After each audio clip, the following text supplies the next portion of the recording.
ঝাড়গ্রাম জেলা আইনি পরিষেবা কর্তৃপক্ষের সহায়তায় পারিবারিক পেনশন পেলেন বেরিয়াবেড়া ব্লকের বিশেষ চাহিদা সম্পন্ন যুবক স্নেহাংশু দে। ঝাড়গ্রাম জেলার বেরিয়াবেড়া ব্লকের চোরচিতা গ্রামের স্নেহাংশু বছর 7 আগে বাইক দুর্ঘটনাগ্রস্ত হয়ে বর্তমানে তিনি 90% শারীরিক প্রতিবন্ধী। স্নেহাংশুর একমাত্র ভরসা ছিলেন বাবা পঙ্কজ কুমার দে। বাবার মৃত্যুর পরে স্নেহাংশু নানান দিক দিয়ে অসহায় হয়ে পড়েন। স্নেহাংশু বিশেষ চাহিদা সম্পন্ন ব্যক্তি হওয়ার সুবাদে ফ্যামিলি পেনশন পাওয়ার উত্তরাধিকার হওয়া সত্ত্বেও শারীরিক অসুবিধার জন্য তিনি আবেদন করতে পারেননি। সোশ্যাল মিডিয়ার মাধ্যমে ঝাড়গ্রাম জেলা আইনি পরিষেবা কর্তৃপক্ষের নানান সাফল্য দেখে বেলিয়াবেড়া ব্লকের অধিকার মিত্র রীতা দাস দত্তের সাথে যোগাযোগ করেন স্নেহাংশু। অধিকার মিত্র রীতা দাস দত্ত স্নেহাংশুর বাড়িতে গিয়ে সমস্ত সমস্যার কথা শোনেন। বৃহস্পতিবার ঝাড়গ্রাম জেলা আইনি পরিষেবা কর্তৃপক্ষের কাছে খবর আসে স্নেহাংশুর ব্যাংক অ্যাকাউন্টে 23 মাসের এরিয়ার পেনশন বাবদ 2,98,701 টাকা জমা হয়ে গেছে এবং মাসিক পেনশন বাবদ প্রতি মাসে 12,883 টাকা করে পাবেন। দেখতে থাকুন বিপ্লবী সংবাদ দর্পণ ডিজিটাল মিডিয়া পেজ। সঙ্গে শারীরিক প্রতিবন্ধী হয়ে যান। গত 2 বছর আগে ওনার বাবা মারা যান।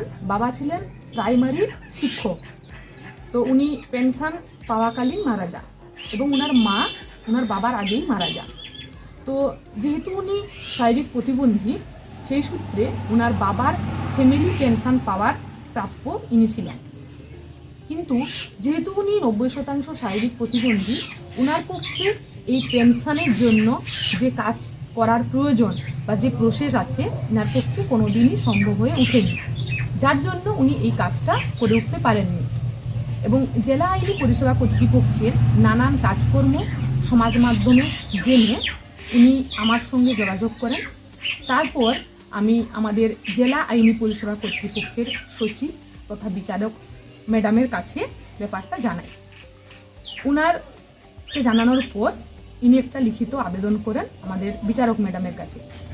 ইনার লিখিত আবেদনের ভিত্তিতে ম্যাডাম আমাকে নির্দেশ দেন ইনার কাজকর্মগুলো করে দেওয়ার জন্য।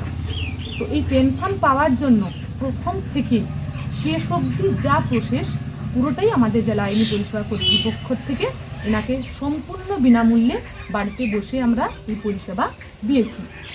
এবং শুধু আমাদের জেলা আইনি পরিষেবা কর্তৃপক্ষ নয়, এটার জন্য কনসার্ন যে department, SI office, DI office, DM office, Jhargram হাসপাতাল থেকে শুরু করে সবাই কিন্তু যথেষ্ট সহযোগিতা করেছেন এবং সবার সহযোগিতায় আজকে ইনি ইনার বাবার ফ্যামিলি পেনশনটা পেয়েছেন। মানে বাবা মারা যাওয়ার নভেম্বর মাস অবধি উনি পুরো টোটাল টাকা উনি পেয়েছেন।